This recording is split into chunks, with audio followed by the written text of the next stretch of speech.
What's going on, everyone? Welcome to another exciting episode of FORNEVERNEWS! The only news source that provides anything and everything anime and manga related, and we don't bore you. We get into it. Let's do it, people. No matter how you move, get it done. No matter how you move, get it done. No matter how you move, get it done. No matter how you move, get it done. Okay, people, as always, welcome back to another episode. In case you don't know, 65% of people watching this right now aren't subscribed. Please help the situation and fix that and hit that subscribe button and hit that bell to get all notifications. That way you can support the show, keep it going. If you like this schedule that we got with season 2 of FORNEVERNEWS right now, Monday through Friday, and you want to stick around, then definitely support the show with all of that good stuff, likes, comments, etc., etc., but especially that subscribe and bell. With all that being said, I don't want to waste any more of your time. Let's get to the stories, people. And first story that I am very, I guess you would say excited, but just in general, this sounds hilarious, funny, and hey, it's the year of Bleach, so we're going to be getting some wild stories here and there. Apparently, because of some rumors and just in general, a little bit of hubbub that's been going on in the Japanese Bleach fandom over the last year or so regarding a particular pairing, I guess you would say. It's been the topic of discussion over there, and the creator of Bleach, Tite Kubo, actually had to come out and address this because apparently the whole, which is bizarre to me that like, yo, we're in 2022 and people are talking about this particular pairing, but at the same time it's kind of cool in a way, like, yo, people are really into the lore so much that they're thinking about this, which now that I think about it, like, yo, dog, for you to be like, which let me tell you what the pairing is, why don't I, right? Aizen and Momo, and y'all know that Momo was sprung off of Aizen, so that definitely led to a lot of rumors of like, yo, they must have been together, they must have had something, right? Because like she was sprung, dog, she was hey, but Kubo came out and addressed it, and it kind of fanned the flames even more, and I love to see it. The discussion is magnificent, to say the least. Let's read what was said, what's going on, so we could get the full gist of the story, but this is a good one. Bleach creator Tite Kubo revealed that he intentionally does not confirm whether or not Sosuke Aizen and Lieutenant Momo Hinamori had an intimate physical relationship. This was a trending topic on Twitter in Japan last year as thousands of users debated the controversial topic. For more context, a fan asked Kubo if Momo and Aizen had a physical relationship, and Kubo said, "It's more interesting if I don't reply to this question, so I won't." It's left ambiguous, but Momo slept over in Aizen's quarters, and it was a hot topic again in the Japanese fandom. And yeah, a lot of people are going crazy over that one, which I'm not gonna lie, I never really thought too much about it. Like, yo, were they banging? You know what I'm saying? Like, that just wasn't on my mind. It was more so like, holy shit, Aizen's dead. Oh no, he planned everything, and he planned Ichigo's freaking birth at that. Like, whoa, this dude is a madman. In particular, when it comes to pairings, like, that wasn't one that I was really more so into. Maybe I was guilty of like, yo, dog, you know, season 2, when we get that opening, Hinama, Hikarita, Mosenenezita, like, yeah, I was probably like a Ichiruki fan at that particular point, like, yo, they gel well a little bit, right? But ultimately, I was never like, oh my god, yo, I gotta know what's going on with Aizen and Momo, and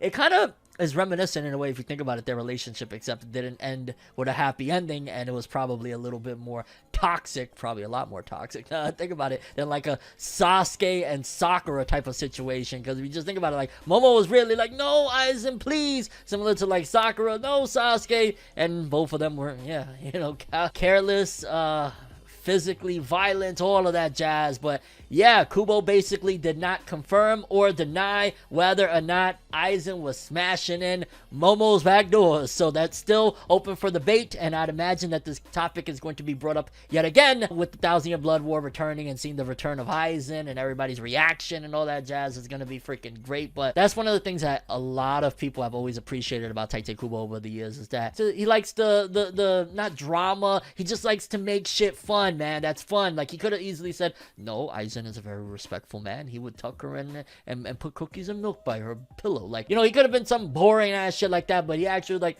maybe they banged, maybe not. I don't know. It's not like I wrote it.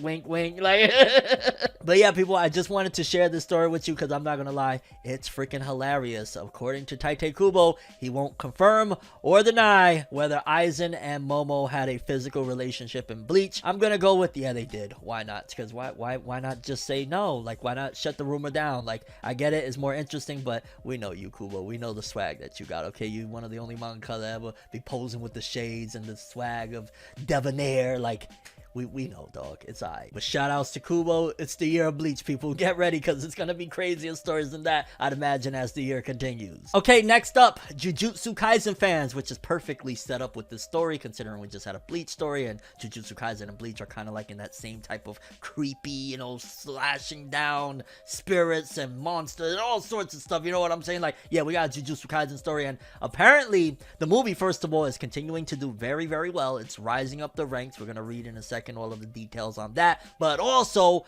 major announcement coming for Jujutsu Kaisen, and it's kind of making me wonder, because we just covered what the president of MBS said regarding Jujutsu Kaisen season 2, and it looked like, okay, are they in production right now? And then also you got to take into account that Mappa Studios, they got a lot on their plate right now, fam. They got a lot of anime at work, so do they have the time to get it done? Do they have the time to even air it? Like, because, you know, they don't want to have, let's just say, 5 of their anime airing the same season or some shit like that. You know what I'm saying? They got to let things breathe. Chainsaw Man, Hell's Paradise, they got to let it simmer and whatnot. So it kind of makes you wonder, well, what's going to be the case for Jujutsu Kaisen Season 2? But let's read what's happening here, because it says here, Jujutsu Kaisen 0 film teases important announcement after selling 7.2 million tickets in 38 days. The Geki Joban Jujutsu Kaisen 0 anime film has sold 7,191,107 tickets for 9,839,644,200 yen, about $85.1 million. Okay, so we're at $85 million in Japan. Oh, wow, we're definitely hitting 100 million. You're telling me, like, the US alone is going to easily fill that 15 mil, if not more. In the 38 days since it opened on December 24th, since the film earned 500 million yen this past week, Oricon projects that it will surpass 10 billion yen this week. The film's official website also revealed on Monday that 4 cast members, Megumi Ogata, Kana Hanazawa, Yuichi Nakamura, and Takahiro Sakurai, will appear at the film's first post-opening stage greeting event at Tokyo's Toho Cinemas Hibiya on February 12th. The event, which will stream live to the theaters throughout Japan, will reveal an important announcement, and the film is now the 39th highest earning film in Japanese box office history, after topping such films as The Adventures of Milo and Otis, Harry Potter and the Deathly Hallows Part 2, Detective Conan the Fist of Blue Sapphire, and Star Wars Episode 2, Attack of the Clones. Jujutsu Kaisen 0 will also be number 47 among Box Office Mojo's highest earning films that opened in 2021 worldwide, above Mortal Kombat, and the film is still outpacing Evangelion 3.0 plus 1.0 Thrice Upon a Time, last year's highest earning film in Japan. That is freaking nuts. So what is the big announcement going to be, fam? Like, I couldn't even imagine. Well, first of all, shout outs to, okay, we started this off and it kind of sounded funny, like, yo, it's the 80th highest selling Japanese film of all time. Now we cracked the top 40. Now we're talking like, okay, we're really going, and it's only been about, what, a little over a month out in theaters, and we're not talking about worldwide, which obviously that would be a different discussion, not Japanese box office, but nevertheless, when it's all said and done, I think it could easily crack top 20 highest grossing films in Japanese box office history. Why not? But also, the big announcement February 12th, I'd imagine it'd have to be like season 2, right? Unless they're gonna announce another movie, which I don't see that happening anytime soon. So it's probably going to be season 2 is coming. They're not gonna probably give a date. They might give just like a teaser visual, but not a PV or any animation. I could be wrong on that one, but ultimately, yeah, that's the only thing I could imagine is going to be the big announcement, other than just like, hey, we got some merch, or hey, you know, we're gonna re-release Jujutsu Kaisen 0 volume, some weird shit. So I'm guessing season 2, and I'm just wondering, like, okay, if they announce it now,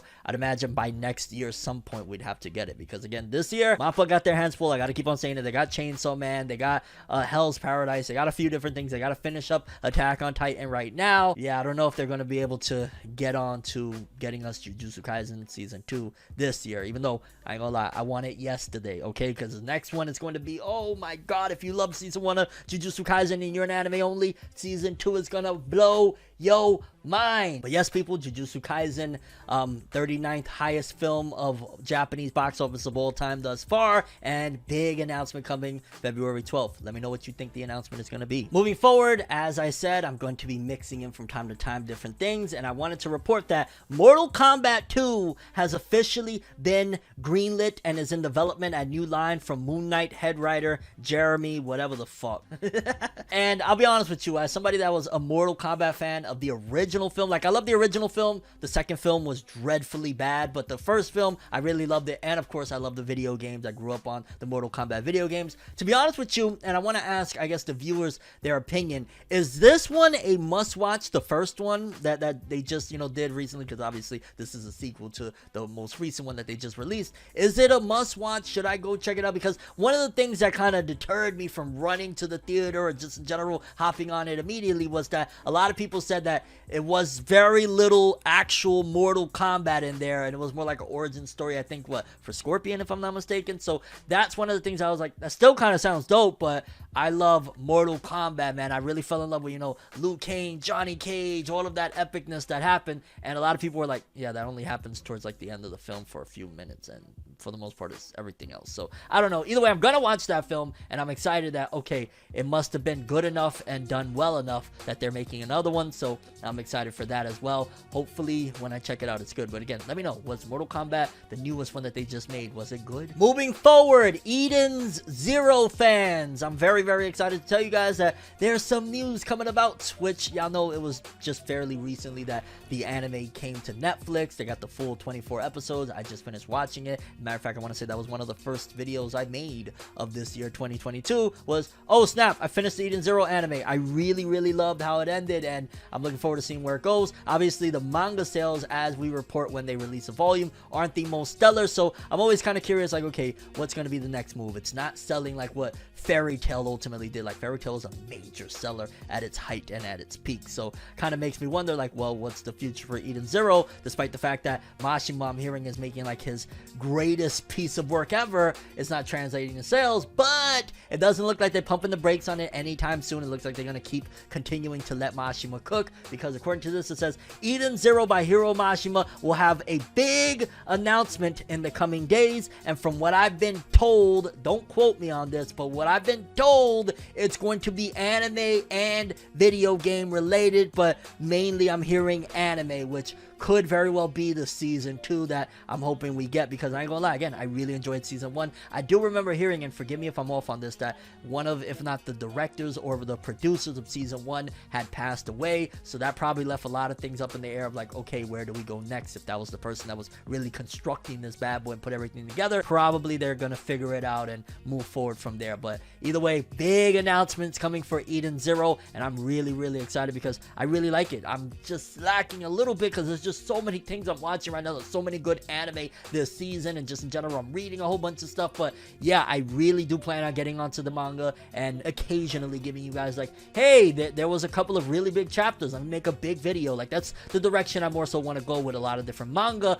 opposed to just giving like, hey, weekly chapter, maybe not much happened, hey, there's like 6 chapters I ain't talking about, a whole bunch of stuff went down, let me make a video like that. So that's what I'm gonna do once I hopefully catch up to Eden Zero in the near future, because I'm really digging it. There's a lot of really good stuff going on there. Yeah, people, Eden Zero, big announcement incoming. Looking forward to seeing what it's all about. Okay, people, next up, just a small announcement for My Hero Academia One's Justice fans. Apparently, My Hero Academia One's Justice Season 2 Pass has been released, and I want to say Kurogiri is a part of it. It says Kurogiri and his warp abilities have just arrived to My Hero's One's Justice Season 2 Pass order today, so you could get the pass and whatnot. I'll keep it a buck with you. I'm more so looking forward to the Ultra Rumble game that they got coming out, that even though it uses aesthetics from One's Justice, it just looks more fun. And I played, I want to say I have both 1 and 2 of One's Justice, so I'd be a hypocrite to say, hey, well, don't even buy that, because I bought them and I had, for the most part, fun, but they weren't really the greatest games, I'll be honest with you. I feel like they could have done much better for My Hero. So like, yeah, they doing the DLC thing, like, you know, Namco Bandai, that's their new motto of put one game out and support it with DLC to the end of freaking time. Like, look at Xenoverse 2, we're still getting DLC for that one. Shinobi Striker is still getting DLC, so they're probably going to continue doing that with One's Justice for a bit. But yeah, I'm kind of off of them already. I'm ready for this Ultra Rumble game that's going to be free to play, and it looks really, really fun. But for One's Justice My Hero Academia fans, One's Justice 2, the new Season 2 pass is out, and yeah, you can order it if you want to, I guess. Next up, very, very odd story. Now, in case you aren't familiar, the Blue Exorcist mangaka, I want to say it was sometime last year, if I'm not mistaken, went on a hiatus with the series and went off to go write some other stuff. Like, I want to say they were adapting a story for another writer, and now apparently they're doing something else, which it kind of makes me feel like, why not just wrap up Blue Exorcist before you decide to dive into all of this? It could be that, like, yo, dog, I've been writing Blue Exorcist for like a decade plus. I need a break. I'm not ready to finish it yet. There's still a lot of plot that I need to do, but I immediately need a break before I have like a nervous breakdown or something. Like, I could imagine that being the case, and I don't blame them at all. But according to this, it says here, first look at the upcoming Jump Square issue 3 of 2022 with a short horror manga, Aizen Karukaya Kaitan, by Blue Exorcist creator Kazue Kato and Fuyumi Ono on the cover. And I ain't gonna lie, it just makes me think like, yeah, they needed a break. That's probably what it is. And these are like for a creative, especially for, you know, an author, an artist, whatever it is, to be able to do other projects, even though, like, you know, you have your baby that you really love and care about, but to be able to indulge in other things, it lets you release certain things that she probably can't draw or can't write in these, you know, little stories that she's doing, like this horror manga, which again, it makes me want to check that out just because Blue Exorcist has a really unique style that horror manga, that doesn't sound too bad of a combination, I'll be honest with you. But yeah, as a Blue Exorcist fan, since I'm not caught up, I can't really speak on it. I'm curious about people that are caught up to the manga and are on hiatus, and you're seeing like, yo, the author of Blue Exorcist is doing a horror manga. It's a short one, but nevertheless doing a horror manga while I'm sitting here in freaking suspended animation waiting for the next chapter of Blue Exorcist. I'd imagine that could be frustrating, but again, we got to be a little bit understanding of the fact that they do these things for a long time. They work very, very hard.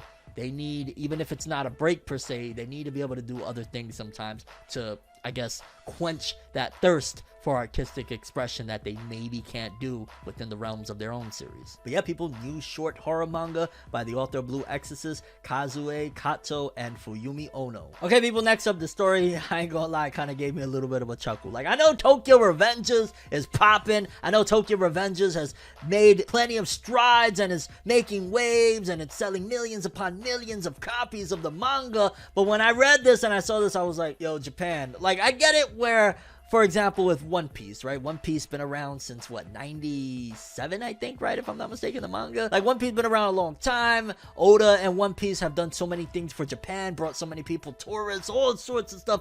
Billions of dollars were brought into the Japanese economy thanks to One Piece. And Tokyo Revengers, while it's blowing up right now, like, I want to say sales-wise, domestically in Japan, it already has surpassed My Hero Academia, which is a very, very big deal. But ultimately, it's like, it's the new bad boy on the block for things like this to happen. It says here, they made a giant golden statue of Mikey from Tokyo Revengers, and it says here, at the time of the event, a prayer ceremony was held in front of the golden Mikey statue to pray for the success and safety of the event. And you just see a bunch of dudes there, like, in kimonos, praying and shit, and they also, some people dressed up like, you know, the characters from the Tokyo Revengers anime or whatnot, the manga, and it's like a Mikey just relaxing, chilling, a giant freaking statue. Like, I ain't gonna lie, it's cool as shit, but it's just mad random, like, and I guess it's in an exhibit, so it's a little bit different than, like, yo, you got Zoro, like, in the middle of Central Park, for example, you know what I'm saying? Like, a little bit different, but holy hell, there's people praying to a Mikey from Tokyo Revengers statue. I mean, I'd go and I'd definitely take a couple selfies, like, yo, dog, I got Mikey behind me and shit like that. I don't know if I'm going there,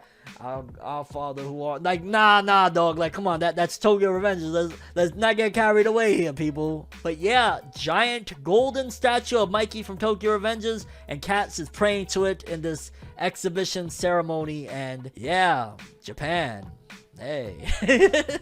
Okay, people, and last of the episode, we got the weekly Shonen Jump author comments. Let's take a look. Considering the series is on the cover of Jump this week, I figured, hey, let's take a look at the comments for it. Yusei Matsui, the elusive samurai author, also did Assassination Classroom. Very, very big story from Shonen Jump.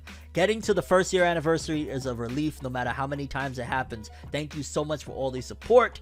I would say, yeah, that is a relief. Like, hey, I made it a year, but that doesn't necessarily mean you're safe. And there's other series that can attest to that we made it to the year, but we got canned, and we talked about it in yesterday's episode, but yeah. Then we got Gen Osuka, author of Dororan. I got my first pair of Heat Tech tights. They are so warm that now I always wear them for both sleep and work. Those would be kind of nice when I'm going outside in the freezing snow. I'm just saying. Creator of One Piece, Eiichiro Oda. I received your messages from all the jump shops and Mugiwara stores throughout the country. Thank you. You give me strength. Shout outs to Oda. Any strength they could give, you know, we gonna give it, okay? Because you the man, dog. You've been doing this too long. You an OG, still rocking out. We got Yuto Suzuki, author of Sakamoto Days. The drop in my stamina is terrifying. I feel like there's a huge gap in what I think I can do and what I can actually do. How? I feel the same way, and I think maybe we need a little bit more exercise, mate, just a wee bit more. And this one I kind of wanted to share as well. Don't often cover this author, but this kind of was a little bit worrisome. Kentaro Yabuki, author of Ayakashi Triangle. I'm about to turn 42 and live a lifestyle where I can't even go for a health checkup. I need to change things. Yo, put the manga down, put the pen down, go get checked. If you're feeling like, if this is a thought that's coming to your mind, like a health checkup, and you're 42, go get that health checkup. Even if you gotta be late, I'm sorry, like, you're more important. Your manga won't be written if, God forbid, something horrible happens to you and you end up hospitalized, okay? So I just gotta send my heart and best wishes out to Kentaro Yabuki. We got Hajime Komodo, author of Martial Magic and Muscles. Yusuke Narita versus Gal was awesome, just like Godzilla versus Mechagodzilla. Let's go to Shibuya. Shibuya! Every time I say the word Shibuya, I know that's a place in Japan, but I just always think of Jujutsu Kaisen. I'm sorry. The Shibuya incident arc. Let's go. We got Boichi, artist of Dr. Stone. After researching the Lagrange point, it turns out I was wrong. This isn't the first time. Shoutouts to Boichi with that amazing art. Gege Akutami, author of Jujutsu Kaisen. I couldn't remember the word Sansukumi, standoff, so I had to ask by describing that thing from Pokemon. Shoutouts to Gege Akutami, dog. I ain't gonna lie. As somebody that is a fan of somebody that is a fan of another artist that I'm a fan of, you know, they're big Yoshihiro Tagashi fan. I get so happy to see the success that Gege Akutami has had, especially considering Jujutsu Kaisen is one of the greatest shonen series running right now. So my hat's off, and I'm just so happy to see Gege Akutami winning. Yuji Kaku, author of Ayashimon. Don't Look Up was good. I want to create a one-shot like that. That would be fire as a one-shot. I watched like the first half of it, and I think it was like really late, so I didn't get to finish watching it. If he's referring to the Leonardo DiCaprio film, like, that was actually a pretty good film for the most part. And then we're gonna wrap things off with the ever so infamous Yuki Tabata, author of Black Clover. My daughter was watching Curious George and called the man in the yellow hat Papa, a person to aspire to. Hey, shout outs to, yo, that's such a wholesome way to end off the weekly Shonen Jump author comments, man. Tabata talking about his daughter always makes me think about my daughter. So shout outs to Tabata. I mean, you made a character that is going to make a lot of people feel that way. Like, Asta is what your daughter feels about the dude from Curious George. A lot of people feel that way for Asta. So shout outs to you and best wishes to everything you got going on. And yeah, people, those were the weekly Shonen Jump author comments. Lately, they've been really, really interesting to say the least. But that was the final story of the episode. Let me know what you guys think. Favorite story, best story, anything interesting in there that I didn't cover that you want to see me cover in the next one. Definitely always open to suggestions. And yeah, people, that was this episode of Forever News. That's all I have for this one, though. Thanks for watching. Hope you enjoyed. I'm ForneverWorld, and as always, people, have an awesome day. And remember the golden rule: anime and manga for life, boy. Have an awesome day. Peace in, and you guys just watched another episode of FORNEVERNEWS. Have an awesome day, and don't forget to subscribe and hit that bell, mate. We've got to do it. So